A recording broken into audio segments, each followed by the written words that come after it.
pourquoi le Permien constitue-t-il une période clé de l'histoire de notre planète? Peut-on dire que le Permien a eu un impact vraiment significatif sur notre monde contemporain? Outre le fait que le Permien clôture tout le système du Paléozoïque qui s'étend de moins 542 à moins 252 millions d'années environ, soit près de 290 millions d'années, cette période charnière marque aussi une nouvelle ère, celle du changement, tant sur le plan du climat que de la géologie ou encore de la biodiversité. Chers voyageurs, bien le bonjour.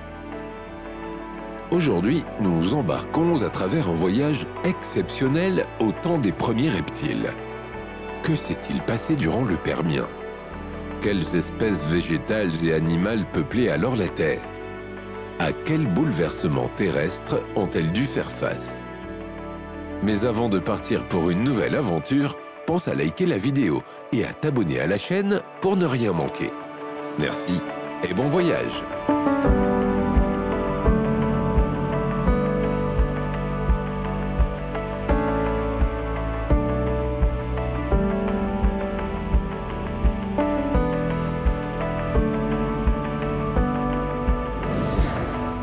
Lorsque l'on entame un voyage temporel aussi important, il ne suffit pas de savoir où nous sommes, mais à quelle période sur l'échelle du temps nous nous trouvons.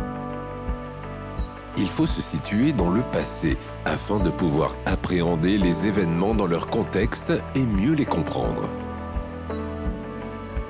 Le Permien est la toute dernière période du Paléozoïque.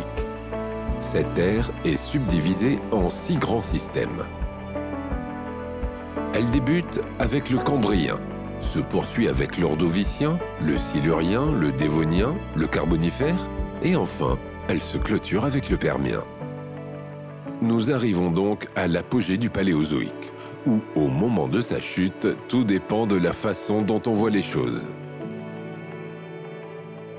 Le Permien commence il y a 299 millions d'années environ et s'étend jusqu'à moins 252 millions d'années, soit une période de temps de presque 50 millions d'années au total. Durant ce laps de temps, il y a eu de multiples changements. Des changements suffisamment marquants pour permettre de découper l'ère du Permien en 3 périodes distinctes.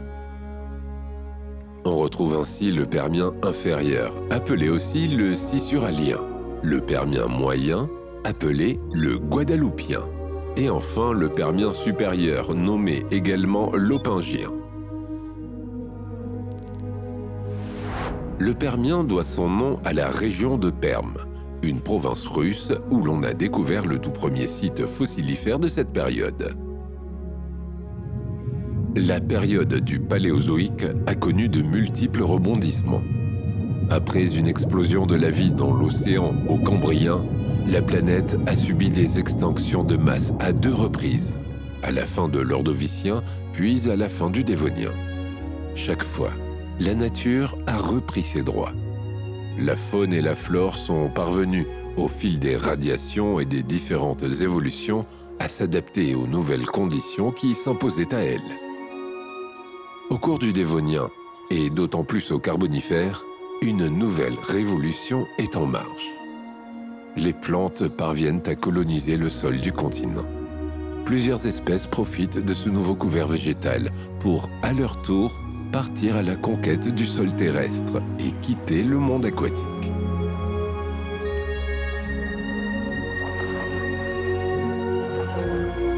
Cette végétation favorise de grandes diversifications, car elle offre de nouvelles niches écologiques pour bon nombre d'espèces. Pour autant, la nature n'est jamais tout à fait stable. Les multiples changements géologiques ou climatiques forcent celle-ci à se renouveler, encore et encore. Chaque étape nous rapproche un peu plus du monde que nous connaissons aujourd'hui. L'une de ces étapes se trouve être justement le Permien. Les différents processus évolutifs amorcés au Carbonifère vont pouvoir prendre tout leur sens au cours de cette ère très particulière. Mais avant d'aborder ensemble ces changements essentiels, nous devons comprendre comment l'espace a évolué durant ces millions d'années et quelles activités terrestres ont marqué notre planète. C'est en effet le point de départ et la raison d'être de ces évolutions adaptatives. En étudiant ces différents changements, nous pourrons mieux comprendre comment la faune et la flore sont parvenues à y répondre.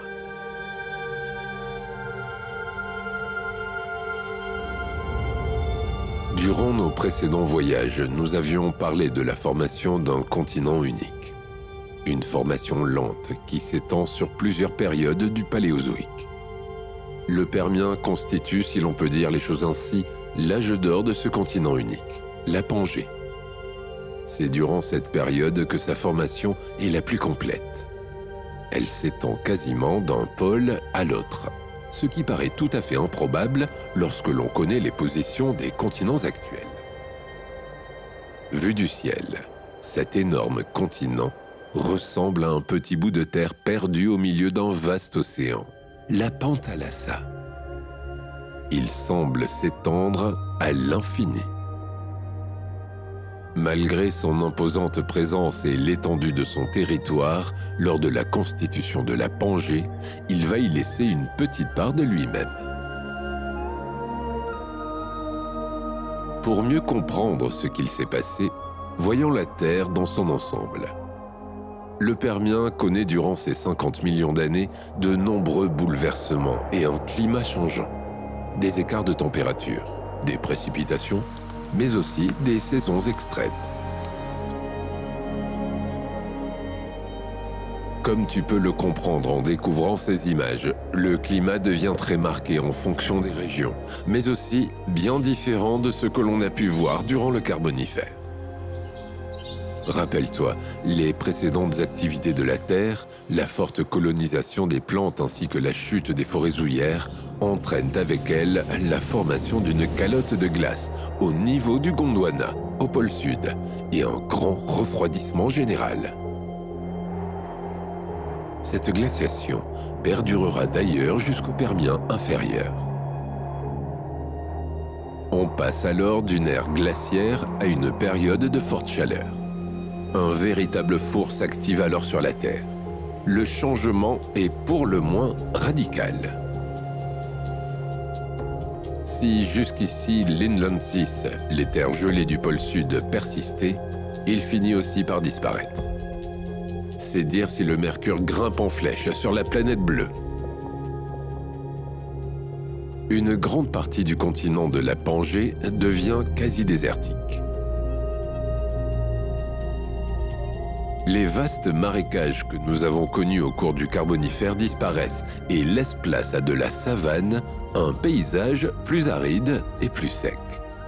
Les régions tropicales se font de plus en plus rares. Avec la disparition de cette végétation massive, on observe une chute du taux d'oxygène, tandis que le taux de carbone repart quant à lui à la hausse.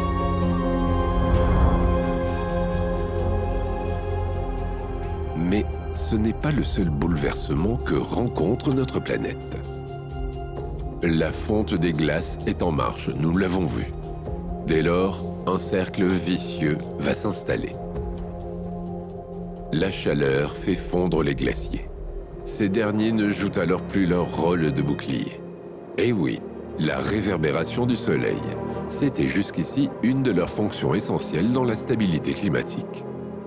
La chaleur s'accumule alors un peu plus sans cette réverbération. Et la glace perd encore un peu plus de matière. Moins il y a de glace, moins la réverbération freine le soleil. Plus la glace fond, plus la Terre se réchauffe. C'est sans fin.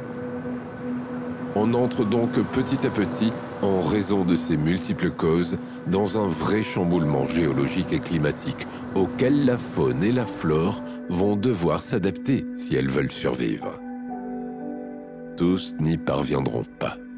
Mais de nouvelles espèces, mieux adaptées à cette nouvelle ère, vont émerger. Elles sauront tirer parti de ces nouvelles conditions de vie.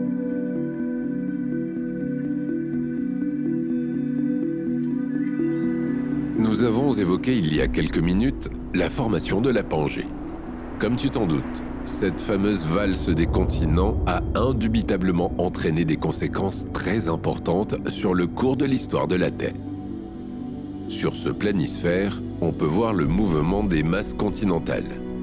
Ce mouvement va entraîner une multitude de changements, comme la formation de chaînes de montagnes, mais aussi des fonds marins. Et oui, tu imagines bien que de tels déplacements de plaques ont un fort impact, aussi bien sur la Terre qu'en pleine mer. L'un des grands événements marquants le Permien est la création d'un nouvel océan, la Thétis. Son nom vient de l'une des titanides de la mythologie grecque, fille de Gaïa et Ouranos. Le second événement important est, comme nous le disions à l'instant, la formation des chaînes de montagnes. Ce que nous allons voir à présent, c'est que l'océan et les montagnes peuvent être liés.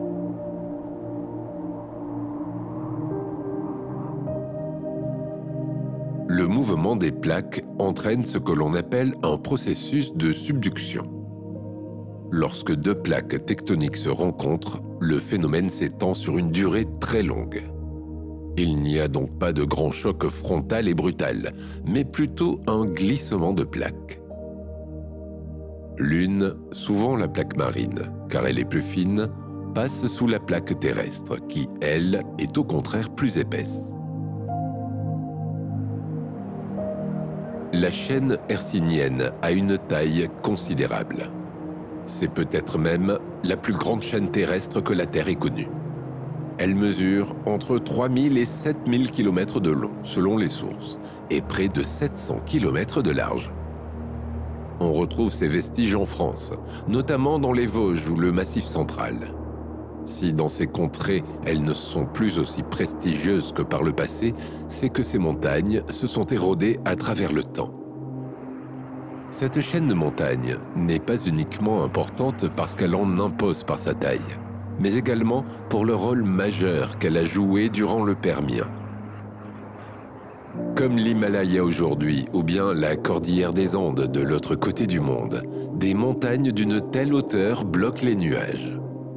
Elles enclenchent donc un système de précipitations importantes dans toute la région aux abords de ces montagnes et une grande démarcation de part et d'autre de celles-ci. D'un côté, on retrouve un climat chaud et humide, là où les pluies sont retenues.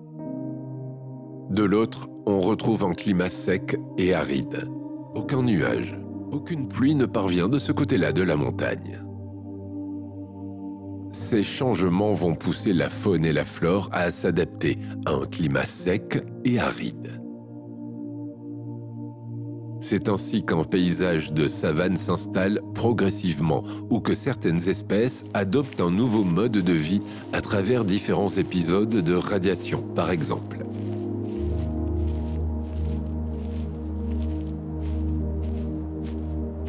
Maintenant que nous avons évoqué les montagnes, il est temps de parler du monde marin et surtout de comprendre le lien qui les unit.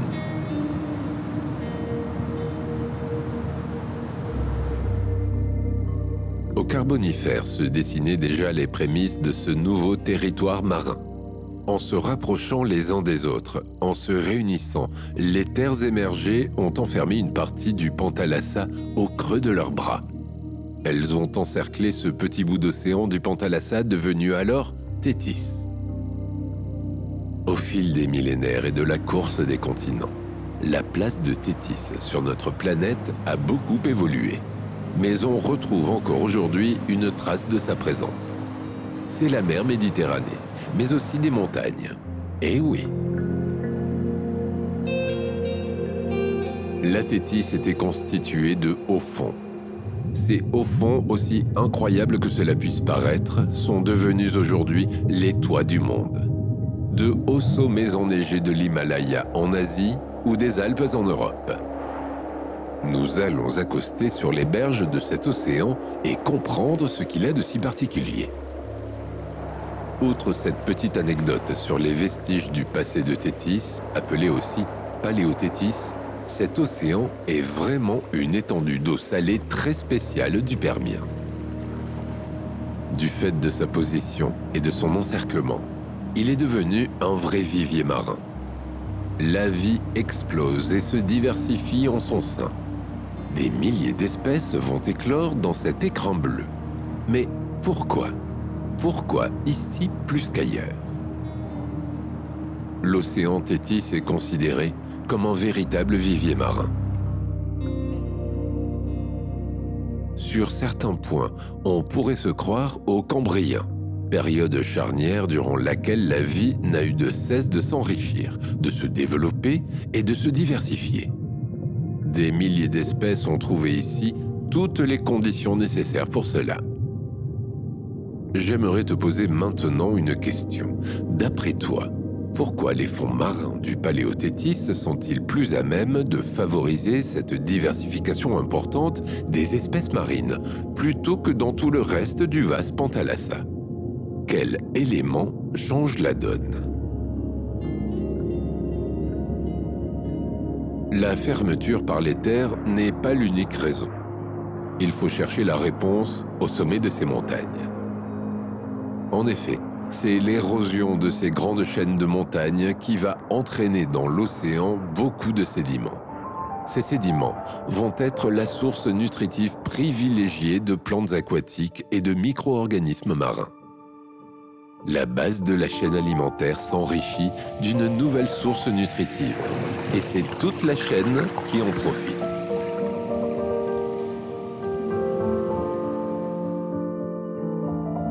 Commençons par reprendre la chaîne à sa base. Dans le fond marin, on voit apparaître des fusulines. Ces fusulines sont de petits organismes marins. Ces petits grains de blé, ce sont ces fameuses fusulines. Ce sont des organismes unicellulaires, c'est-à-dire qu'une seule cellule, très complexe, accomplit à elle seule toutes les fonctions vitales de base. Les fusulines sécrètent par le protoplasme la matière vivante de la cellule, le carbonate de calcium qui constituera la coquille dure et ses différentes chambres.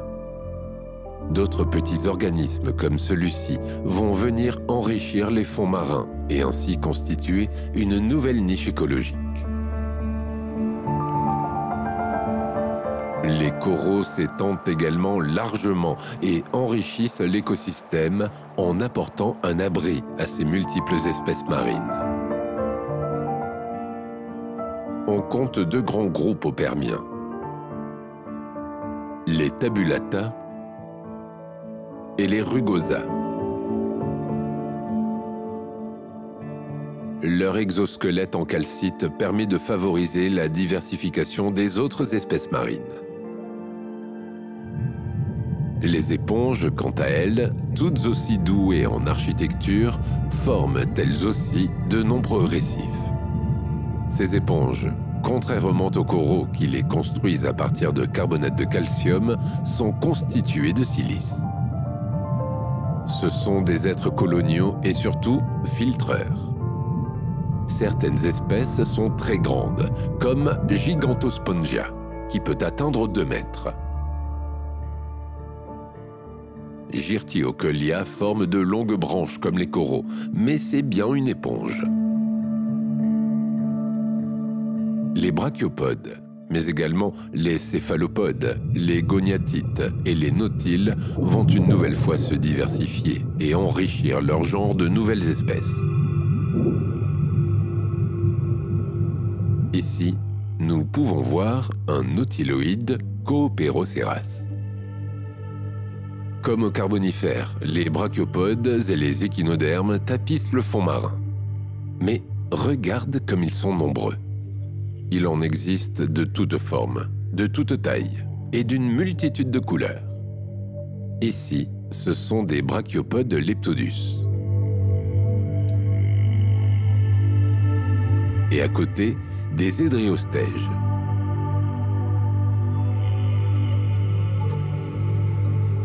Plus haut sur le récif, des brachiopodes spirifères.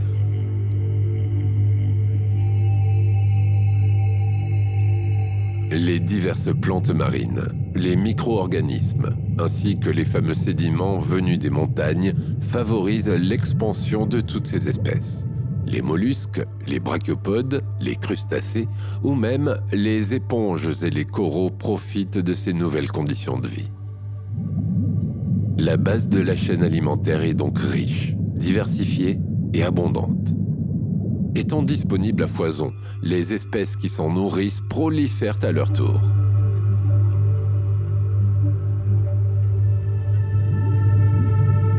Remontons à présent la colonne d'eau. On retrouve des gonianites. Mais ils ne sont pas les seuls à nager dans cette colonne d'eau. As-tu remarqué le nombre important de poissons ici? Juste devant nous se trouve tout un banc de Platyzomus. Un peu plus loin, il s'agit de Dorypterus. Les poissons vivent ici par milliers. Lorsque les proies sont si nombreuses, les prédateurs répondent présents. Ils jouent le rôle de régulateurs. C'est dans l'ordre des choses. Il s'agit de l'une des plus anciennes lois de la nature. Avec autant de choix au menu, les prédateurs aussi se sont bien diversifiés. Certains sont de grande taille, d'autres très puissants. Découvrons-les sans plus attendre.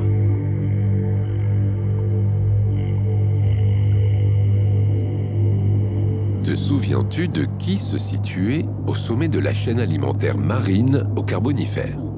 Eh oui, les requins. Ou pour être tout à fait précis, les chondrichtiens, cousins des requins actuels. Ils sont devenus les rois de l'océan lorsque, à la fin du Dévonien, les placodermes ont disparu. Cela n'a pas beaucoup changé au cours du Permien. Bien au contraire. Ils ont poursuivi leur ascension pour asseoir leur place de grands prédateurs marins. Hibodus a conquis aussi bien les eaux douces que les eaux salées. Ce membre des hippodontes règne en maître sur le monde aquatique. Il ressemble un peu moins à l'image que l'on a des requins, et pourtant, ceux-ci font partie eux aussi des chondrichtiens aux côtés d'Hibodus. Il s'agit des xénacanthes. Xenacanthus a une nageoire dorsale qui longe tout le dos avec une forme de ruban. Tu as sans doute remarqué sa grande épine qui pointe vers l'arrière au départ de sa tête. Les scientifiques ont encore aujourd'hui du mal à déterminer l'utilité de cette fameuse épine. Certains pensent que celle-ci aurait pu être venimeuse et donc faciliter la chasse des crustacés et des poissons dont il se nourrit. Dans un tout autre genre, j'aimerais te présenter Janassa bituminosa. Il s'agit d'un pétalodonte. Sa forme est très particulière. Elle ressemble un peu à nos raies actuelles. Janassa bituminosa se nourrit de toute la richesse marine à coquilles que nous avons pu rencontrer tout à l'heure, notamment les multiples brachiopodes qui pullulent au fond de l'océan. Pour terminer, j'aimerais également te parler de l'énigmatique Hélicoprion. Lui aussi se nourrit de ces mollusques, crustacés et brachiopodes. Mais pour cela, il a une arme plutôt hors du commun. Hélicoprion est un poisson eugénéodonte. Même s'il ressemble un peu à un requin, il n'en fait pas partie. Il mesure entre 5 et 10 mètres. Ses verticilles dentaires atteignent quant à elles 35 à 40 cm de diamètre. Cette dentition en spirale est vraiment étonnante. Il s'agit sans doute d'une adaptation pour se nourrir de proies au corps mou et pourrait avoir fonctionné comme un mécanisme de décortiquage pour les céphalopodes au corps dur tels que les nautiloïdes et les ammonoïdes. En un mot, c'est un vrai broyeur de coquilles. Il serait peut-être temps à présent de remonter à la surface pour voir ce qu'il s'y passe. Chez les végétaux et les vertébrés, il y a eu beaucoup de changements.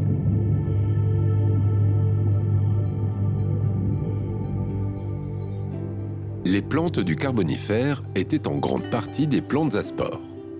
Autrement dit, elles avaient besoin d'eau pour se développer et maximiser leurs chances de reproduction. Quelques plantes à graines ont commencé à faire leur apparition, mais leur présence est encore timide sur le continent. La plupart d'entre elles ont un mode de reproduction par sporange. C'est le cas des sigillaires et des lépidodendrons, très courants durant le système du Carbonifère. Or, nous l'avons vu, les marécages s'assèchent dans certaines régions. La terre devient petit à petit un four. Si le sol est de plus en plus sec, l'eau ne peut plus servir de canal pour favoriser la reproduction des plantes à spores. Et puis, ces plantes acclimatées à un milieu humide et plutôt tropical, et non à des terres arides et un air sec, sans même parler de reproduction, ont de plus en plus de mal à trouver l'énergie suffisante pour grandir, croître et se développer. La forêt de ces plantes arborescentes se meurt donc à petit feu. Ces nouvelles conditions extrêmement difficiles ont raison d'elles. Elles disparaissent. En revanche, il y a un groupe de plantes qui va parvenir à tirer son épingle du jeu au cours du Permien pour survivre dans ce milieu en apparence si hostile. Ce sont les plantes à graines nues, les gymnospermes. Tu te rappelles leur timide apparition au Carbonifère? Eh bien, le moins que l'on puisse dire, c'est qu'au Permien, elles s'imposent bien plus largement sur le continent. On retrouve entre autres les fameuses fougères à graines, mais pas seulement. Voyons cela de plus près. À la fin du Carbonifère, elles ont commencé à coloniser peu à peu le sol terrestre. Ce n'était encore que les prémices de leur colonisation, bien sûr. Les plantes à spores étant en effet déjà en terrain conquis. Il était donc difficile pour elles de se faire une place dans ce couvert végétal si dense et luxuriant. Mais lorsque la sécheresse frappe aux portes de cette forêt, entièrement dépendante de l'eau, elle se résout à laisser sa place. Ce sont alors les conifères qui vont profiter de la place vacante et investir le sol terrestre. Pas n'importe où, cependant. Comme tu le sais, le climat a été largement bousculé au fil des différentes activités terrestres. Selon où l'on se trouve sur le globe, on ne retrouve pas les mêmes températures. De part et d'autre des montagnes, on peut trouver des zones plutôt humides ou des terres arides. On peut également voir à présent des zones plus tempérées, avec des saisons bien définies.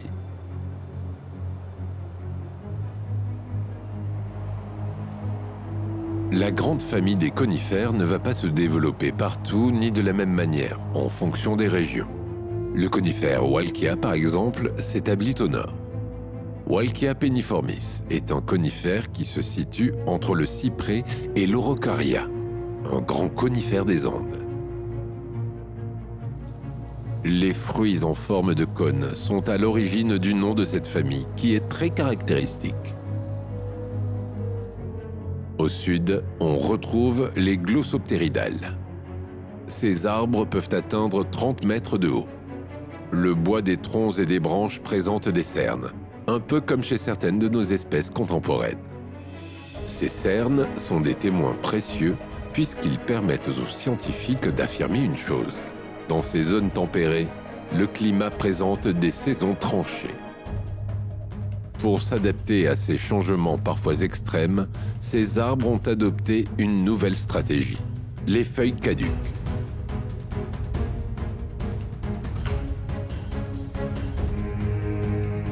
Dans le même temps, apparaissent également les cicadales. Elles sont considérées comme proches des conifères malgré une apparence trompeuse entre la fougère et le palmier. Si elles se rapprochent tant des conifères, c'est parce qu'elles aussi contiennent les différents organes reproducteurs qui se situent au cœur de la couronne de feuilles, sous la forme d'un cône de feuilles modifié que l'on appelle strobile.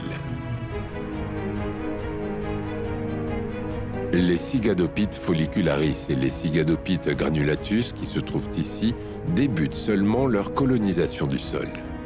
C'est surtout au Mésozoïque que le groupe formé par les cicadales va prendre de l'ampleur. Cette grande diversification des arbres et cette zonation des végétaux permettent à de nouvelles niches écologiques d'éclore. De nouvelles radiations évolutives sont en marche.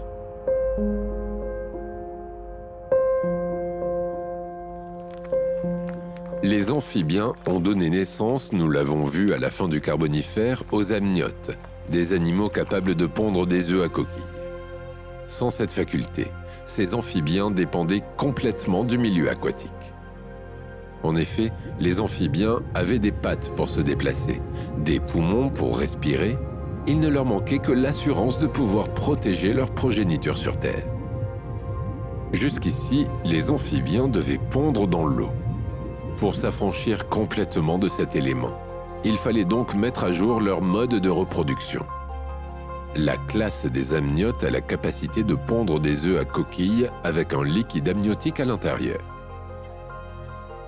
L'œuf amniotique permet aux embryons de se développer sereinement sur le sol terrestre. Il peut résister à la pression de l'air et aux microchocs éventuels sur Terre. Mais l'évolution ne s'est pas arrêtée en si bon chemin. Ils ont en effet engendré de nouveaux clades, les sauropsidés et les synapsides. Nous reviendrons sur ces derniers dans un petit instant. Ces deux branches sont l'une et l'autre sans doute issues de deux espèces que nous avons eu l'occasion de croiser au cours du Carbonifère. À la toute fin du Carbonifère, pour être tout à fait précis. Pour la branche sauropside, il s'agit de Hylonomus hyeli. Pour la branche des synapsides, c'est Archaeothyris florensis. Ils vont à eux deux engendrer une grande partie des espèces terrestres qui peuplent le continent au Permien. Au fil des millions d'années de la fin du Carbonifère et des trois périodes qui définissent le Permien, les espèces vont beaucoup évoluer, mais aussi beaucoup se diversifier. Le cheminement de cette évolution et ce à quoi il va aboutir est très intéressant à observer.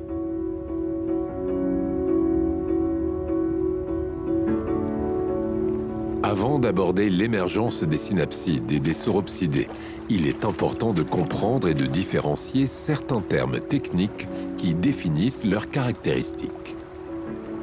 Ceux qui nous intéressent plus particulièrement sont ceux qui permettent de classer les crânes d'amniotes, selon leur nombre et la position des fenêtres temporales. Anapside, synapside, euryapside et diapside. Lorsque plusieurs espèces sont soumises aux mêmes contraintes environnementales et aux mêmes niches écologiques, elles vont adopter indépendamment plusieurs traits physiologiques, morphologiques et même parfois comportementaux semblables. On parle alors d'évolution convergente. Les différentes fenêtres temporales citées à l'instant font partie de ce type de convergence évolutive. Selon son environnement, mais aussi sa niche écologique, et donc son régime alimentaire, chacune de ces espèces a évolué en fonction de ses besoins propres. La fenêtre temporale accueille les muscles masticateurs temporaux. La puissance et la position de ces muscles répondent à un besoin particulier en fonction du régime alimentaire et du type de proie, par exemple. La contribution des différents os à la bordure de ces fenêtres temporales varie selon les groupes. Lorsque l'on parle des anapsides ou parareptiles, car le terme anapside est controversé par certains scientifiques, on parle d'un groupe d'amniotes qui n'ont aucune fosse temporale. Les synapsides sont quant à eux des reptiles qui ont le crâne percé d'une seule fenêtre temporale inférieure. Enfin, les diapsides, eux, en ont deux. Le crâne de type diapside est caractérisé par la présence de fosses temporales supérieures et inférieures.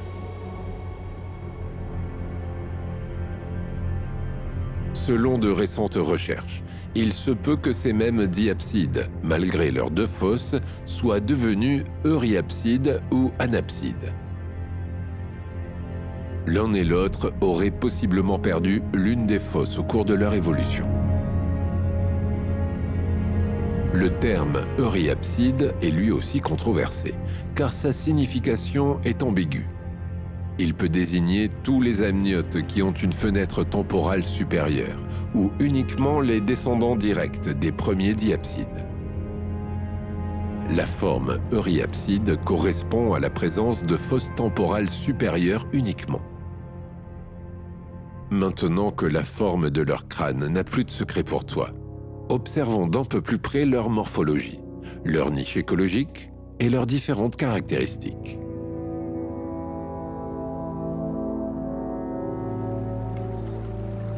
Les pélycosaures sont nombreux et très variés. Il en existe de toutes formes et de toutes tailles. Les pélycosaures regroupent plusieurs familles, comme les Casidae, les Varanopidae, les Ophiacodontidae, les Edaphosauridae, les Eothyrhinidae et enfin les Sphenacodontidae. Leur point commun? Ils font tous partie de la branche mammalienne. On les appelle reptiles mammaliens, même si on préfère aujourd'hui le terme de prémammaliens. Parmi eux, on retrouve le fameux Dimetrodon Sphenacodontidae. Nous voilà donc face à notre premier synapside. Ça fait quelque chose. Peut-être que, au vu de sa morphologie et son apparence, tu te dis que nous avons oublié de spécifier une chose. L'émergence des premiers dinosaures. Mais non, nous n'avons rien oublié du tout. Dimetrodon n'est pas un dinosaure, c'est un reptile. La grosse différence entre l'un et l'autre, c'est que tous les dinosaures, comme les sauropsidés, ont deux paires de fosses temporales, alors que le Dimetrodon n'en a qu'une. Les dinosaures apparaîtront 40 millions d'années plus tard. Il va donc falloir être un peu patient. Le Dimetrodon fait donc partie des synapsides et non des sauropsides. C'est aussi un quadrupède qui a une caractéristique très particulière. Sa voile dorsale. Impossible de le confondre ou de le manquer au beau milieu de cette plaine clairsemée de zones humides avec un tel éventail sur le dos. L'utilité de cette voile pose encore question. Beaucoup de scientifiques ont étudié le sujet et cherchent encore à percer le mystère de cet attrait physique pour le moins singulier. Il se peut que la voile joue un rôle de thermorégulation en évacuant la chaleur, ou au contraire en la captant pour réchauffer le reste du corps. Mais d'autres avancent plutôt un moyen de parade nuptiale pour séduire le sexe opposé. À moins que, selon la dernière probabilité, il s'agisse tout simplement d'un moyen utile pour stabiliser le squelette et en particulier la colonne vertébrale. Observons maintenant le reste de son squelette et de sa morphologie. Son crâne, haut et incurvé, présente de grandes dents de différentes tailles placées tout le long des mâchoires. Aucun doute sur son régime. Il a le profil du parfait carnivore.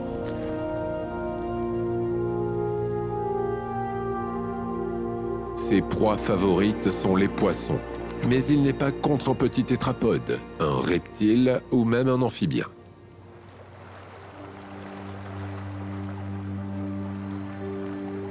Il partage son écosystème avec des animaux comme Archaeria, Diplocolus, Eryops, mais aussi Captorinus et Edaphosaurus.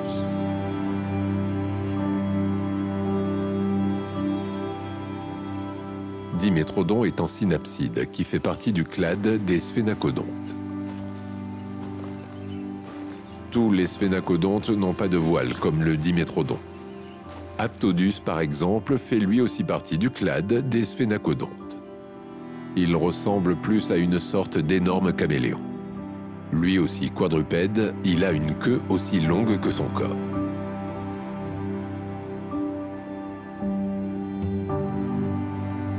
Voici maintenant un Edaphosaurus de la famille des Edaphosauridae. Cette fois, nous sommes face à un herbivore.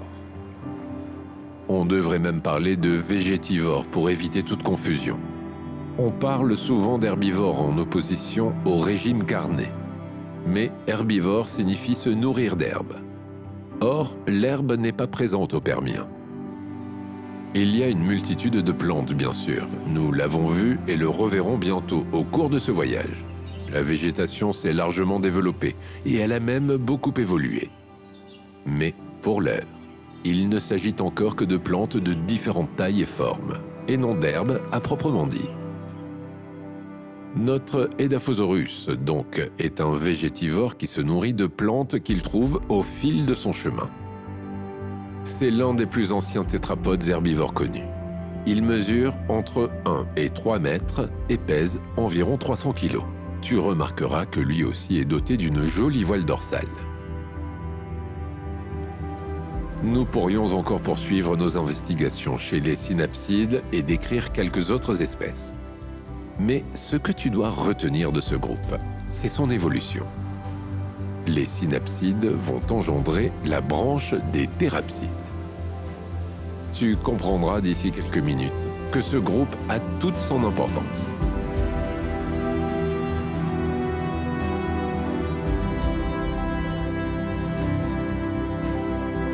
Les synapsides vont engendrer, outre la grande famille des pélycosaures, la famille des thérapsides.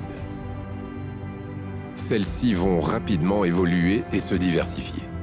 Quelques millions d'années seulement après l'apparition des premiers thérapsides, on peut entrevoir l'éclosion d'une nouvelle branche chez les vertébrés. Observons ces évolutions morphologiques en étudiant les différentes espèces de thérapsides du Permien. Le premier thérapside que j'aimerais te faire découvrir fait partie de l'ordre des dinocéphales. C'est même un sous-ordre de tapinocéphales. Voici Moschops. Eh oui, il est plutôt énorme. Il mesure près de 3 mètres et doit frôler la tonne. Ce géant semi-aquatique est un imposant végétivore. En sachant que les plantes sont assez peu calorifiques et énergétiques, et au vu de ses grandes dimensions, on estime la consommation de feuilles à ingurgiter au quotidien pour subvenir à ses besoins à plus de 100 kg. Je disais à l'instant qu'il était semi-aquatique. J'entends par là que Moschops vit un peu à la manière de nos hippopotames actuels. Il est capable d'aller sur le sol, mais se complaît dans des plans d'eau. Si sa taille est relativement exceptionnelle, c'est surtout sa démarche que j'aimerais souligner ici. Jusqu'ici, amphibiens et parareptiles avaient une démarche très arquée et rampante, comme bon nombre de nos reptiles actuels. Ici, on est plus proche d'une démarche de mammifère. L'articulation du coude, par exemple, offre une ouverture plus large.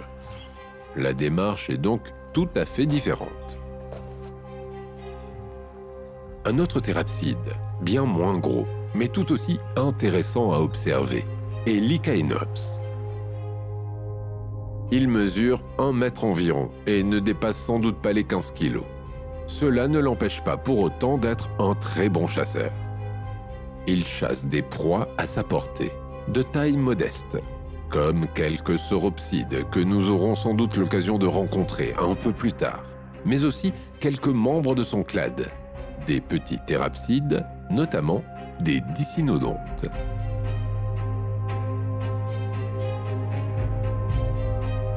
L'Icaenops est un prédateur agile.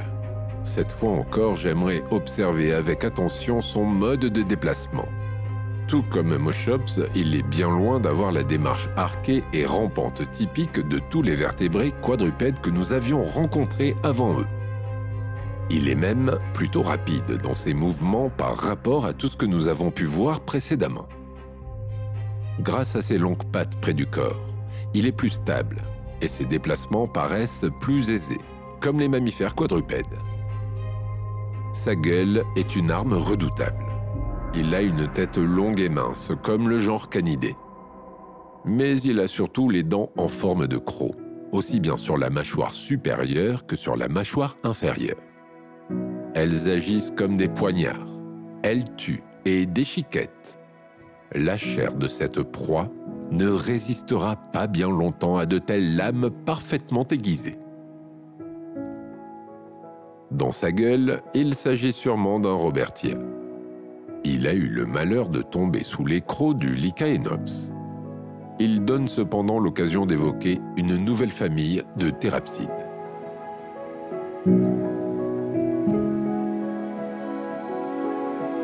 Robertia est un thérapside qui fait partie de la famille des dicynodontes. C'est même l'un des tout premiers du genre au Permien moyen.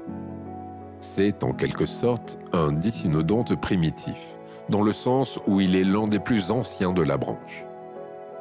Ce petit végétivore n'avait aucune chance face à l'Icaenops.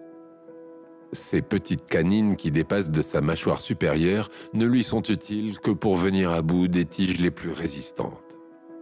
Une fois dégagé, il peut sectionner celle-ci avec son bec corné et profiter d'un repas bien mérité. Un autre membre du groupe dicynodonte que nous allons voir maintenant est plus imposant. Il mesure plus de 1,20 m en moyenne. Végétivore lui aussi, il n'est pas à l'abri des carnivores malgré une taille plus respectable.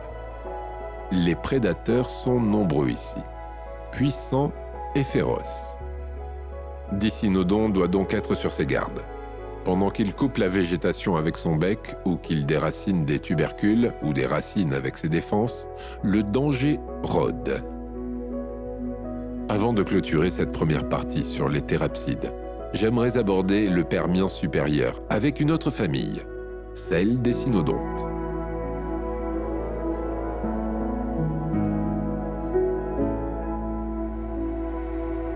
Procinosuchus est un cynodonte semi-aquatique, comme pouvait l'être Moschops. Mesurant 60 cm de long environ, il semble avoir un corps de crocodile et une tête de chien. Il a une longue queue, des pieds plats et une tête longue et arrondie. Dans l'eau, il est parfaitement à l'aise. À la manière d'une anguille, il se tortille pour nager. Sa queue sert de propulseur dans l'eau et forme un bel atout pour gagner en vitesse. Mais tout ne repose pas sur sa queue. Ses pattes sont elles aussi très efficaces à leur manière. Ses pieds plats deviennent des pagaies et, grâce à des muscles fléchisseurs que l'on peut déterminer aux crêtes sur le fémur, il peut plier et déplier ses pattes pour augmenter la poussée dans l'eau. Voici donc ce que nous pouvons dire sur les thérapsides. Tu dois sans doute te demander à présent en quoi les thérapsides sont-ils si importants. En effet, lorsque nous avons introduit ce groupe, j'ai évoqué le fait que cette lignée était très importante pour la suite de l'évolution du vivant. Nous n'y avons pas tout à fait répondu, mais j'ai malgré tout glissé quelques indices pour te mettre sur la voie, notamment lorsque nous avons observé la démarche de certains animaux par exemple. Te souviens-tu de celle de l'Icaneops ? Le déplacement n'était plus reptilien, mais tendait plus vers celui des mammifères. As-tu à présent deviné l'étape clé de l'évolution dont les thérapsides sont à l'origine ? Les thérapsides vont engendrer une nouvelle branche, les mammaliens. Ces derniers donneront naissance à leur tour aux mammifères. Un groupe qui aujourd'hui a une grande place sur notre planète. Tout a pourtant débuté ici, au Permien, avec les thérapsides.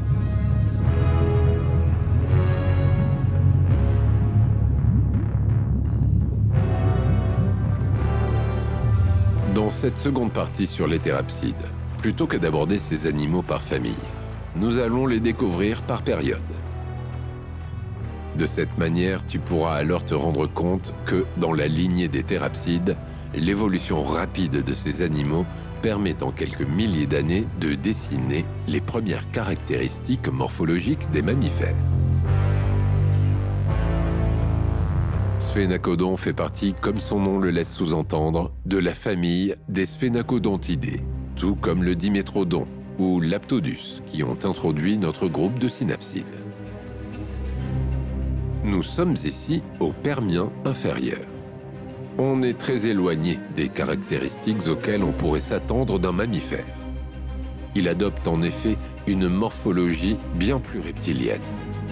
Il ressemble à un lézard ou plus largement à un reptile. Apparu au Carbonifère supérieur, il est toujours présent au Permien inférieur. Long de 3 mètres, il avait des dents très tranchantes et était donc carnivore.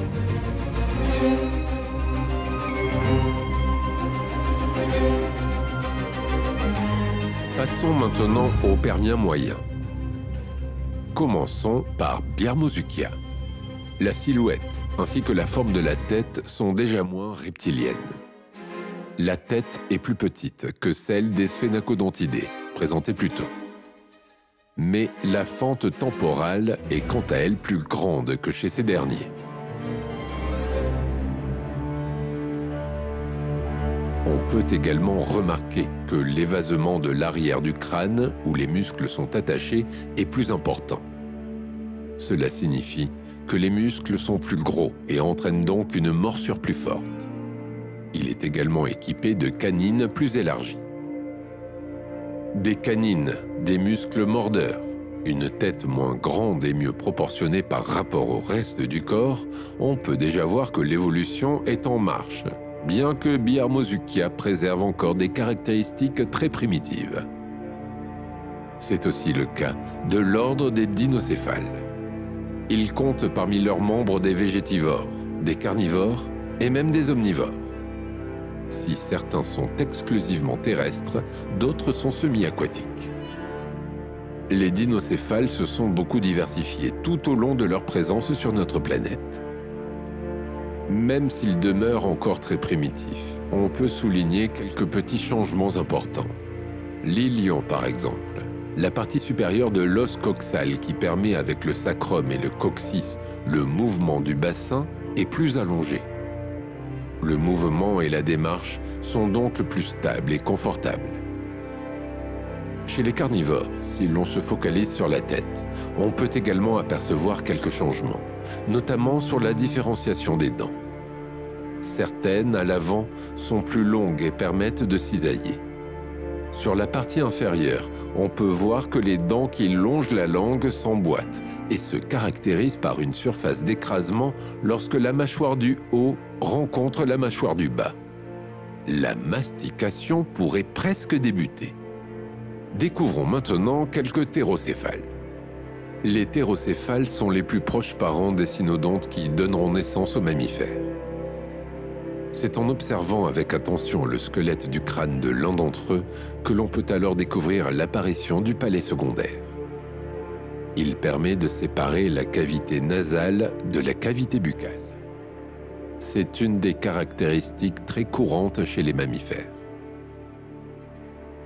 Gorhynchus est un thérocéphale, comme Gorhynchus massutinae et Gorhynchus sandirensis. Selon l'espèce, la denture supérieure se composait de 4 à 5 incisives, une grande canine en dents de sabre et 3 à 4 postcanines.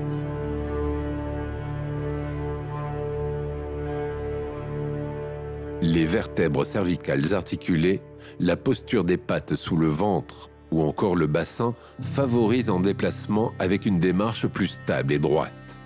Autrement dit, la démarche est plus mammaliforme que reptiliforme.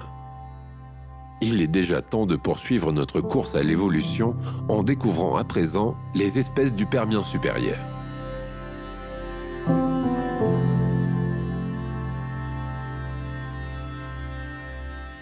Voici quelques membres des gorgonospiens. L'un d'eux est un Inostrancevia. C'est le plus grand. On est proche de la taille d'un ursidé, avec 3 à 4 mètres de long et environ 350 kg. Sa tête mesure environ 45 cm de long, ce qui est tout à fait raisonnable et proportionnel au vu du reste du corps. Mais ses dents, en revanche, sont très longues, 12 cm environ. Cette longueur admirable n'est en revanche pas aussi développée pour toutes les dents. Seules les canines le sont. Les autres sont spécialisées, comme les nôtres, avec chacune une forme particulière selon qu'elle découpe, cisaille ou écrase. Ils sont gigantesques et terriblement effrayants. Pourtant, si on met de côté leur apparence si monstrueuse, leur nom vient d'ailleurs des gorgones, les femmes aux chevelures de serpent de la mythologie grecque. Alors on pourra entrevoir de nouvelles étapes évolutives. Ce reptile mammalien vivait dans le désert sibérien de l'ère permienne, l'une des plus sèches de l'ère paléozoïque. Il s'est adapté à ces nouvelles conditions. Ses pattes, ses jambes et les os de ses oreilles le rapprochent davantage des mammifères que des reptiles, même s'il fait indubitablement partie de ce groupe. Terminons maintenant avec l'ordre à l'origine des mammaliformes, et donc prochainement des mammifères. L'ordre des cynodontes.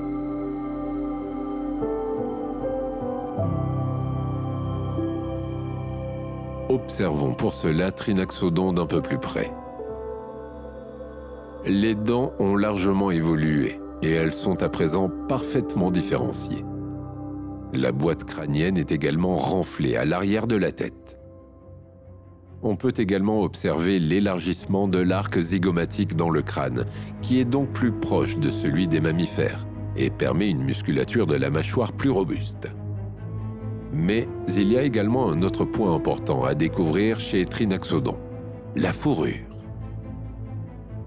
C'est en tout cas ce que pensent certains scientifiques. Trinaxodon était une espèce sans doute endothermique.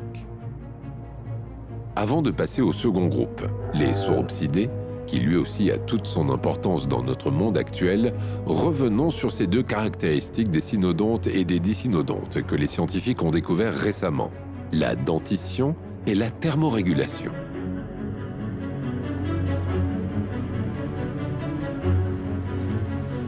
Dicynodonte signifie deux dents de chien. Il s'agit d'un ordre d'herbivores. Outre les défenses de la mâchoire supérieure, le dicynodonte possédait un bec à l'image de celui de la tortue, qu'il utilisait pour mâcher sa nourriture. L'ordre des dicynodontes était très diversifié, puisqu'on pouvait trouver des membres de la taille d'un rat, comme celle d'un gros éléphant. En parlant d'éléphants, de nos jours, plusieurs espèces animales possèdent des défenses, comme les éléphants, mais aussi les morses ou encore les phacochères. Ces animaux sont tous des mammifères. Ce n'était pas forcément le cas à cette époque malgré tout. Un nouveau processus évolutif se met clairement en place chez ces thérapsides qui vont engendrer plus tard les mammifères. Les défenses sont définies par des dents qui dépassent de la bouche et poussent continuellement comme c'est le cas chez quelques-uns des dicynodontes. Dans ce cas, les défenses sont en dentine. Mais ce n'est pas le cas chez tous les dicynodontes puisque certains n'ont pas de défense, mais bel et bien des dents. Ces dents ont, elles aussi, une particularité intéressante à noter au sujet de leur composition. Ici, ce n'est pas de la dentine, mais de l'émail dur, un matériau que l'on rencontre également très largement chez les mammifères. Ce sont donc de très grandes dents, des canines, constituées d'émail.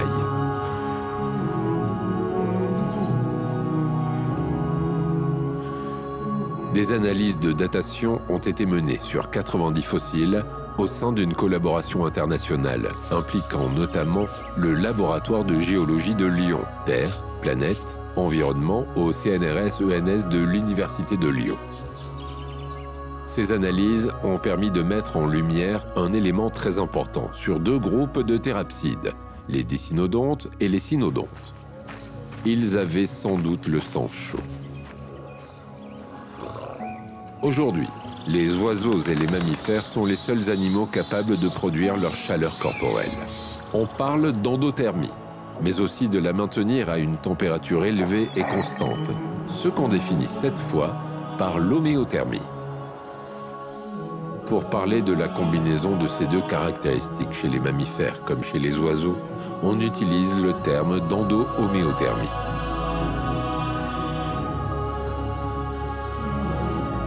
Cette précieuse caractéristique que l'on retrouve donc chez les mammifères aujourd'hui serait apparue au sein des thérapsides dès le Permien supérieur, il y a 252 à 259 millions d'années. D'après cette étude, sur les 90 fossiles étudiés, 63 d'entre eux étaient des thérapsides de 22 espèces différentes, dont des dicynodontes et des cynodontes. Les chercheurs ont analysé ce que l'on appelle la composition isotopique de l'oxygène. Un élément chimique peut arborer différentes formes. On parle d'isotope, avec un noyau de masse différente selon les différents isotopes. Autrement dit, un isotope est une sorte d'empreinte d'un élément chimique selon des conditions données, ici en rapport avec l'oxygène. Les isotopes stables de l'oxygène sont incorporés différemment dans les os et les dents en fonction du métabolisme des animaux. On peut donc, en analysant ces données, déterminer s'ils ont le sang froid ou chaud.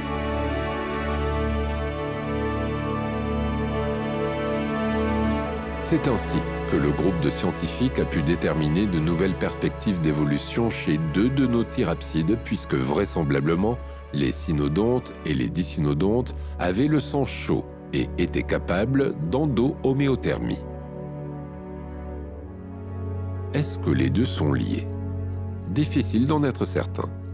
Malgré tout, la majorité des espèces terrestres vont disparaître à la suite d'une extinction de masse qui arrive à grands pas, sauf les dicynodontes et les cynodontes notamment.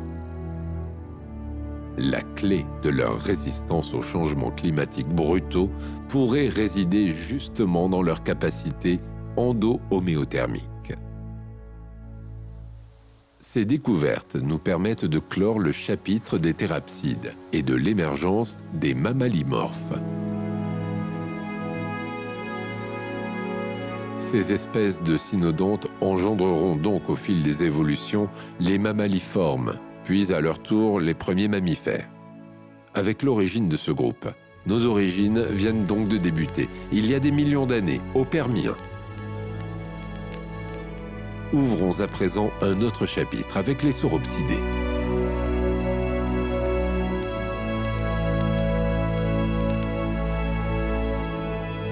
Les sauropsides constituent un clade de tétrapodes et un groupe frère des synapsides que nous avons vu à l'instant. Ils forment à eux deux le taxon des amniotes. Les sauropsides vont se diviser en plusieurs branches, notamment celle des anapsides, qui n'ont pas de fosse temporale, et des diapsides, qui en ont 2. Commençons notre approche des sauropsides par les parareptiles. Ces diapsides qui auraient sans doute perdu leur fosse temporale. Notre tout premier reptile n'est pas terrestre, mais aquatique. Pour le rencontrer, nous allons donc devoir quitter ce semblant de quiétude aux abords de la forêt pour rejoindre le grand lac qui se trouve à nos pieds. C'est un véritable vivier ici. D'innombrables espèces de poissons et autres animaux d'eau douce se partagent le territoire. Malgré le calme apparent et la richesse des fonds couverts d'algues et autres végétations marines, le danger est omniprésent. En descendant un peu plus profondément dans l'eau, nous devrions croiser la route de notre fameux mésosaure. Le voici, avec son mètre de long, sa forme longiligne et sa longue queue. On ne peut pas le confondre avec un autre. Il fait partie du genre reptile anapside. C'est l'un des premiers reptiles à être revenu à l'eau après que les amphibiens l'ont quitté pour s'installer et évoluer sur la terre ferme. Ses narines se situent sur le sommet de son crâne. Cela lui permet de respirer en ne laissant émerger que la partie supérieure de sa tête, un peu à la manière de nos crocodiles actuels. Sa morphologie laisse à penser qu'il se déplaçait par ondulation du corps, mais il était également capable de plonger vers les profondeurs. Sa cage thoracique est suffisamment solide pour le lui permettre en tout cas. Il a des côtes en forme de banane qui sont très épaisses. Elles peuvent donc résister à la pression de l'eau. Cette capacité lui est très utile pour se nourrir dans les fonds marins. Il chassait les petits crustacés et d'autres petites proies qu'il capturait avec ses mâchoires pourvues de nombreuses dents allongées, fines et pointues. Malgré sa très grande adaptation au milieu aquatique, il se peut que Mésosaure doive se rendre sur Terre au cours de sa vie, mais uniquement pour une occasion très particulière, la ponte de ses œufs. Il se rapprocherait ici d'un mode de vie que l'on connaît aujourd'hui encore chez les tortues marines. Tout comme ces tortues, par la forme de ses pieds, il se déplace très difficilement sur la terre ferme et il est plus à l'aise dans l'univers aquatique. Mésosaure fait partie du clade des anapsides au même titre que Pareasaurus. S'ils font tous les deux partie de la même classe, ils ne partagent pas la même niche écologique. Celui-ci est un quadrupède terrestre. Nous allons donc quitter ces eaux troubles pour retrouver la terre ferme.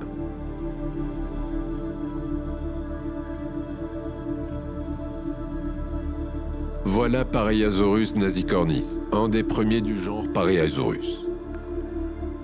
C'est un grand animal, dont le crâne mesure environ 50 cm de long. Son museau est pourvu d'une solide carapace. Les dents du Pareiasaurus sont nombreuses, même le palais en est pourvu. Celles-ci ne sont pas utiles pour s'attaquer à la viande, mais plutôt aux végétaux. Ces dents sont idéales pour couper les fibres végétales dures, car elles sont surmontées de cuspides. On appelle des cuspides les pointes acérées qui se trouvent sur la partie supérieure de la dentine des dents. Dans la grande famille des Pareiasaurus, on retrouve également Scutosaurus. Son nom signifie reptile bouclier, en référence à son armure osseuse et aux nombreuses pointes décorant son crâne. Il mesure environ 3 mètres. Comme tu peux le voir, il est grand, mais aussi très lourd et imposant. Or, il n'est pas doté d'un squelette très adapté à la marche. Il se déplace lentement et avec peu d'aisance. Pas étonnant donc que des reptiles plus puissants, tels que Inostrancevia, un gorgonospien dont nous avons déjà croisé la route, viennent facilement à bout de ce grand Scutosaurus. Sa seule défense résidait dans son corps musculeux et ses os solides. Il avait sous sa peau des rangées de plaques dures et osseuses qui recouvraient ses muscles puissants. Mais cela ne freinait pas les ardeurs des plus téméraires ou des plus affamés, comme c'est visiblement le cas de cet Inostrancevia.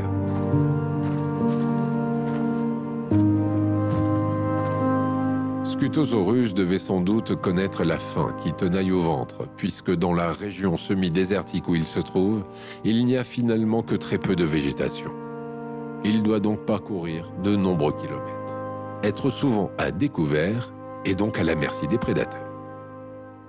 Lorsque le précieux trésor végétal se trouve enfin à portée de bouche, il utilise ses dents aplaties pour écraser les feuilles et venir à bout des jeunes branches.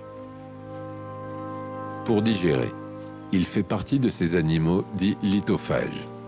Pour digérer les plantes, il ingère des gastrolithes, c'est-à-dire des pierres d'estomac. Stockées dans le gésier ou l'estomac, elles facilitent la digestion de l'animal. Tous les sauropsides du Permien n'étaient pas de gros animaux. Regarde celui-ci. Nous aurions pu passer à côté sans même nous apercevoir de sa présence, tant il se fond dans le décor. Ce procolophon est un petit parareptile de 30 cm environ, et il pèse à peine 2 kg. Il est plutôt trapu, comme tu peux le voir, et les scientifiques pensent que ses pattes courtes et puissantes l'aidaient à creuser des terriers.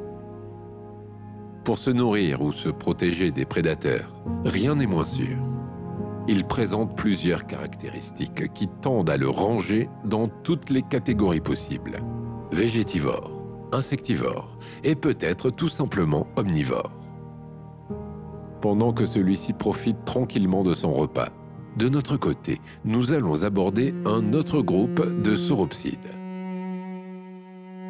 Le crâne de ces amniotes est cette fois doté de 2 fosses temporales. On parle donc de type diapside.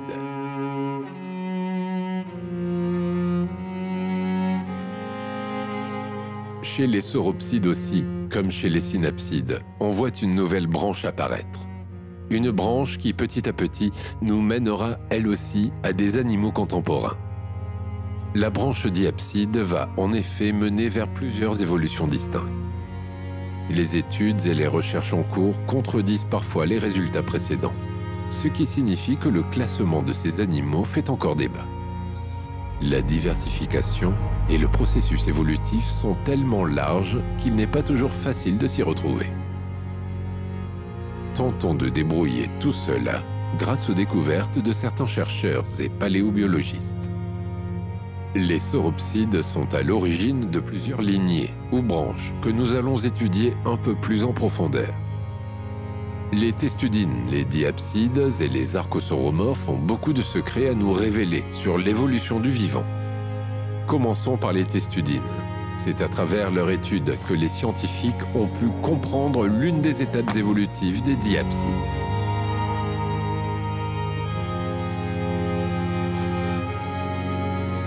Pour comprendre la lignée des tortues, et donc des testudines, nous devons remonter jusqu'aux origines probables de ce groupe et cela nous mène à Eunotosaurus. Eunotosaurus africanus est une sorte de prototortue. Son classement fait encore débat. Certains scientifiques ont pensé qu'il pourrait lui aussi faire partie de la grande famille des pareiasaures que nous avons vus quelques minutes plus tôt. De récentes recherches cependant tentent à réfuter cette hypothèse.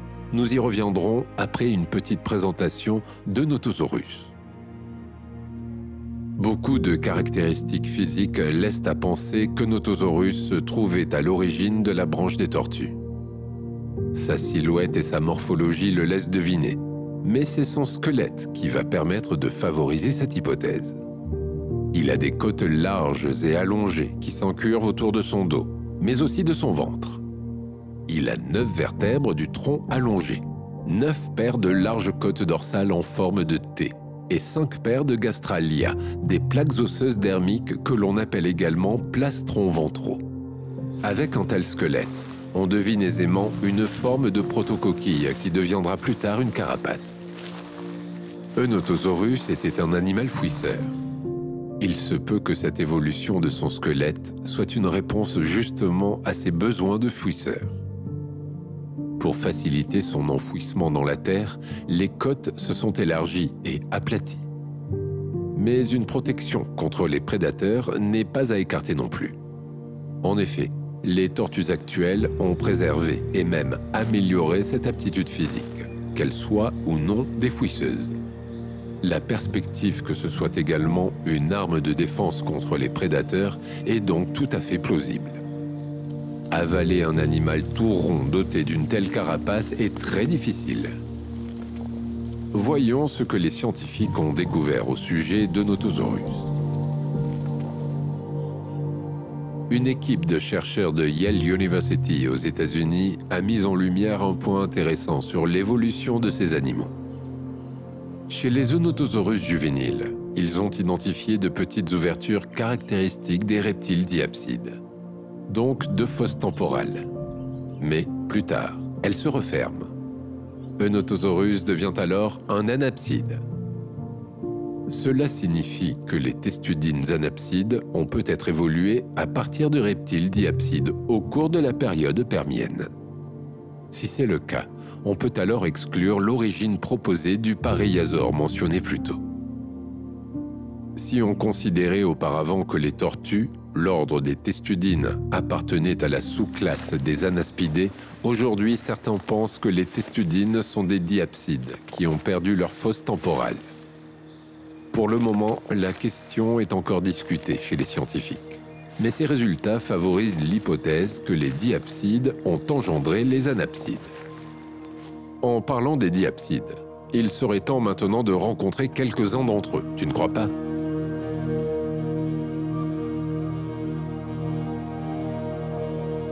Les diapsides sont une sous-branche des sauropsides. Si les anapsides n'ont plus aucune fosse temporale, les diapsides, eux, en ont 2. Chez les diapsides, on peut voir une pluralité de milieux et de niches. Si nombre des précédents sauropsides occupent le sol, celui qui vient préfère quant à lui les grandes étendues d'eau douce. Ovasaurus est bien plus petit que notre mésosaure de tout à l'heure, mais il a beaucoup de choses à nous apprendre. Il mesure tout juste 50 cm de long. Sa queue représente à elle seule la moitié de sa longueur totale. Sa queue est aplatie des 2 côtés et lui permet sans doute de nager lui aussi en ondulant le corps. Les ondulations latérales de la queue pourraient en effet fournir la poussée propulsive suffisante pour déplacer l'ensemble du corps. Il ressemble en quelque sorte à un iguane marin longiligne. Étonnamment, chez lui aussi, les paléontologues ont retrouvé des pierres dans l'estomac. C'est plutôt courant chez les végétivores pour faciliter la digestion. Mais Ovasaurus n'est pas herbivore. Il est piscivore et chasse donc les poissons. De telles pierres posent donc davantage question. Il se peut en effet que, malgré ce régime alimentaire, il utilisait des gastrolites pour favoriser sa digestion. Mais pour certains scientifiques, une autre réponse est possible. Elle serait utile pour la plongée. Il avalerait en effet ces pierres pour plonger plus vite lors de la chasse. On retrouve des gastrolites près de la cavité abdominale, une membrane de tissu mou spécialement conçue pour les contenir. Vu l'endroit où ces pierres se situent, cela signifie que le centre de gravité de Ovasaurus est alors placé à l'arrière. Dans ces circonstances, avec un centre de gravité placé en arrière, cela aurait sans doute permis d'augmenter la poussée vers l'avant à travers le mouvement sinueux de la queue, et donc de mieux plonger. Ovasaurus était donc un animal qui pouvait atteindre une certaine profondeur. Sa manière de nager et son régime alimentaire font partie des indices qui permettent aux chercheurs d'avancer cette hypothèse. Mais ce ne sont pas les seuls. Un autre fait privilégie également cette hypothèse. Il s'agit cette fois de son squelette. L'étude des fossiles présente chez cet animal de la pachyostose. C'est une spécialisation osseuse souvent rencontrée chez les amniotes adaptés secondairement à des environnements aquatiques. Les os subissent un épaississement, généralement provoqué par des couches supplémentaires d'eau lamellaire, ce qui permet d'augmenter le poids de l'animal, comme une sorte de lestage. On peut gagner en vitesse, en profondeur atteinte, mais aussi en stabilité de nage. Ce diapside donc développe de plus en plus d'habiletés pour s'adapter aux nouvelles conditions de vie. Poursuivons maintenant nos investigations auprès d'une autre famille. S'il y en a bien une chez les diapsides à ne pas manquer, c'est bien celle des archosauromorphes.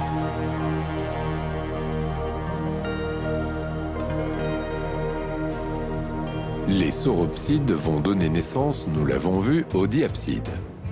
Ces derniers ont marqué l'histoire de la Terre et une partie de leur descendance fait partie de notre vie encore aujourd'hui. En effet, chez ces diapsides, on voit notamment apparaître ce que l'on regroupe au Permien sous le nom d'archosauromorphes. Ils forment l'une des clés de l'évolution d'espèces contemporaines. Après les archosauromorphes suivront les archosoformes et les archosauriens, desquels sont issus les dinosaures, les reptiles volants et même les oiseaux. Là encore, un grand nombre de nos espèces contemporaines trouvent donc leur origine ici, au Permien. Écoutons à présent ce que ces archosauromorphes ont à nous révéler. Protorosaurus est le plus ancien du genre connu des scientifiques. Il est un peu spécial, il faut bien l'avouer. Cet insectivore ressemble effectivement à un lézard, mais avec de grandes jambes et un cou démesurément long. Cette morphologie, aussi surprenante soit-elle, semble constituer plutôt un atout. Au vu de sa musculature et de ses pattes, tout laisse à penser que nous avons ici affaire à un reptile plutôt rapide. Les archosauromorphes vont, vers la fin du Permien, donner naissance aux archosauroformes. Dans cette catégorie, on retrouve par exemple Proterosuchus fercusi. C'est un prédateur et sans doute l'un des plus grands reptiles terrestres de son époque. Il mesure près de 3 mètres. Il a de longues pattes parfaitement étudiées pour la course. Lorsqu'il prend en charge une proie, il semble encore plus redoutable. Ce troupeau de Lystrosaurus qui traverse gentiment le cours d'eau devrait rester sur ses gardes. Ce petit herbivore est un animal fouisseur de l'ordre des synapsides. C'est un dicynodonte. Son corps trapu, muni de membres robustes et sa fameuse paire de défense sur la mâchoire supérieure seront bien loin de suffire face au puissant Proterosuchus qui se tient en embuscade. Il se nourrit de poissons, de reptiles et autres animaux plus ou moins imposants qui viennent s'abreuver au point d'eau. Ce point d'eau, il l'occupe patiemment en attendant qu'une opportunité se présente. L'embuscade, comme le crocodile, définit sa stratégie de chasse. Il partage d'autres points communs avec le crocodile, même s'il connaît également de nombreuses divergences. Proterosuchus a, comme les crocodiles, des mâchoires puissantes pourvues de dents coniques. Les muscles du cou complètent son armada de dents tranchantes, en lui offrant une ouverture et une fermeture très rapides. Il est impressionnant, même de loin. Il a également des pattes courtes et musclées, mais contrairement aux crocodiles, elles offrent une plus grande aisance au sol. Il chassait donc peut-être, dans une moindre mesure, également au sol. Ce que les crocodiles n'ont pas non plus, contrairement à notre Proterosuchus, c'est un prémaxillaire pointant vers le bas, en forme de crochet, à sa mâchoire supérieure, bien utile pour les proies un peu glissantes. Il a également quelques atouts à faire valoir pour que lui et sa descendance, tout du moins les différentes évolutions qui en découleront, puissent survivre. Il est capable d'affronter des situations extrêmes. Par exemple, certains chercheurs pensent qu'il stockait les graisses dans sa queue et qu'il pouvait rester ainsi pendant plusieurs mois sans manger. Lorsque les proies manquent, il peut donc tenir durant une longue période.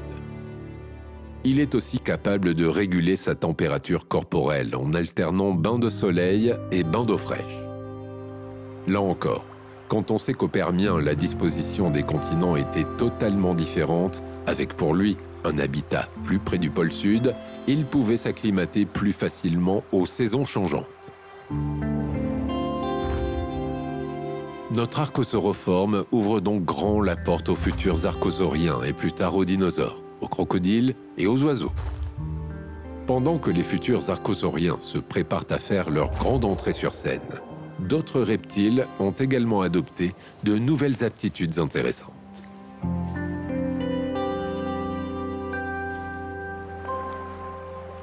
Avant de parader dans les airs, les reptiles sont passés par plusieurs phases intermédiaires.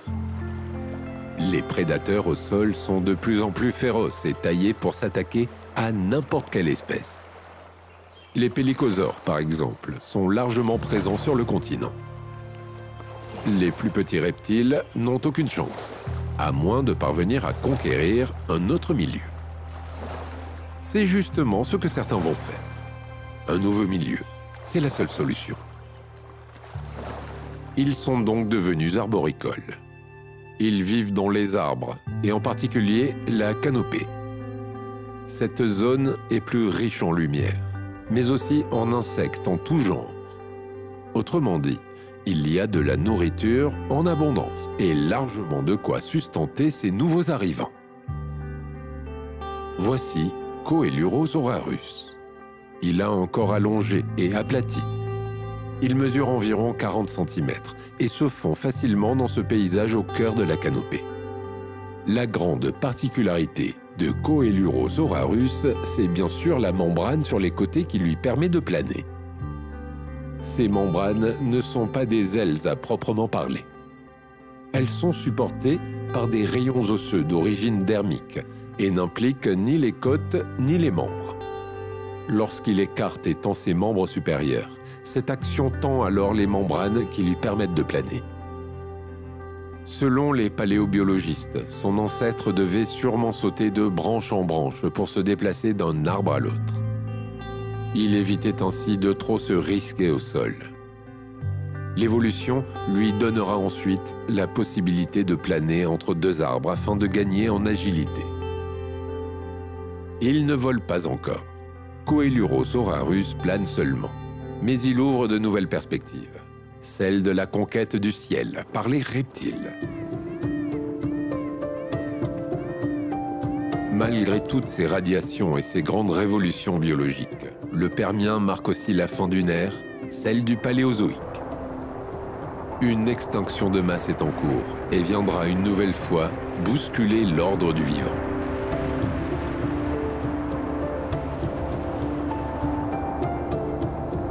Beaucoup d'animaux du Permien n'atteindront pas l'ère prochaine, le Trias. En effet, avec lui débute un nouveau système, le Mésozoïque. Avant d'entrer dans cette nouvelle période, le monde va faire face à une grosse fracture, celle qui marquera au fer rouge le Permien et le Trias. La Pangée va se disloquer, à nouveau.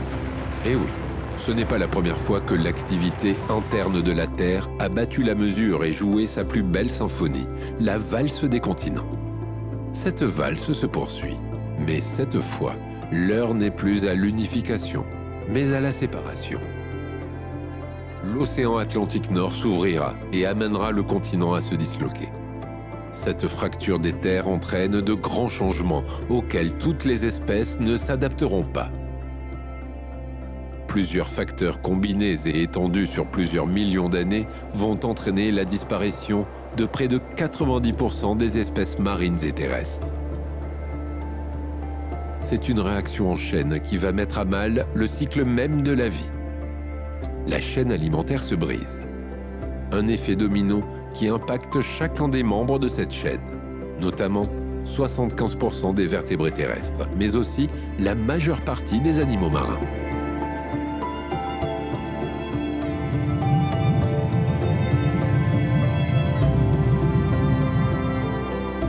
Il y a dans l'eau de l'hydrate de méthane, appelé également clatrate. Il était jusqu'ici sous forme solide. C'est la pression, mais aussi les basses températures qui permettaient à l'hydrate de méthane de préserver cet état. Avec la température qui augmente, celui-ci devient gazeux et libère alors le méthane. Si le dioxyde de carbone est un gaz à effet de serre puissant, le méthane est encore plus dangereux, car encore plus puissant que le CO2. Il réchauffe l'eau. L'océan gagne 10 degrés. C'est énorme. Le vivier marin se transforme en véritable enfer aquatique, car la chaleur a également un effet sur l'oxygène présent dans l'eau. Si quelques animaux étaient parvenus à tenir avec ces nouvelles températures, le manque d'oxygène, l'anoxie, les achève sans leur laisser aucune chance de survie. 96% des espèces marines disparaissent.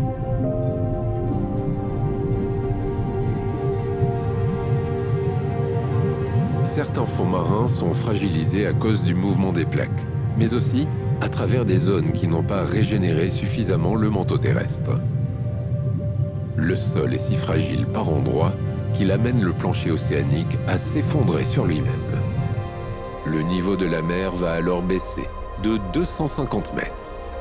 Là où la mer bordait les côtes, des kilomètres de terre mis à nu apparaissent. Les animaux profitant des eaux du plateau continental vont donc disparaître, dans le même temps que leur écosystème et leur milieu de vie. Il y a également une hypothèse selon laquelle des météorites auraient frappé la Terre au Permien, en Australie pour l'une et en Antarctique pour l'autre, engendrant de terribles conséquences. Mais il est difficile, près de 250 millions d'années après, d'être sûr et certain de ces dernières.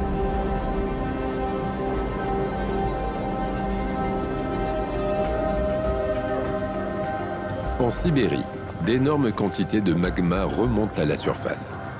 Le sol s'ouvre, se déchire même, sur des dizaines et des dizaines de kilomètres. Lorsqu'un écoulement de lave prend de telles proportions, on parle de TRAPS, des écoulements basaltiques ou de coulées basaltiques massives. Cette coulée durera près d'1 million d'années.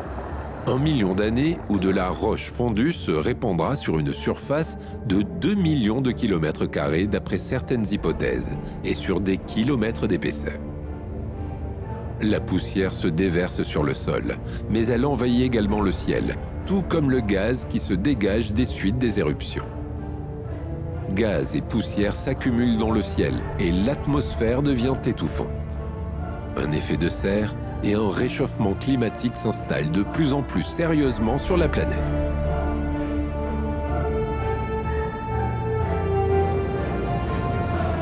Il se pourrait également que le dioxyde de soufre contenu dans les gaz ait investi les nuages. Dès lors, les pluies qui ruissellent ne sont plus de l'eau bénite par le ciel, mais des pluies acides. Si tel est le cas, de telles pluies auraient ravagé les végétaux sur tout le continent, pollué les eaux, privé les êtres végétivores de nourriture, puis les carnivores après eux. C'est un brasier géant qui emporte tout sur son passage, mais dont les conséquences dépassent largement la région volcanique même, sur des milliers de kilomètres. Il faudra plusieurs dizaines de millions d'années pour que la vie prenne sa revanche et réinvestisse pleinement aussi bien l'océan que le continent.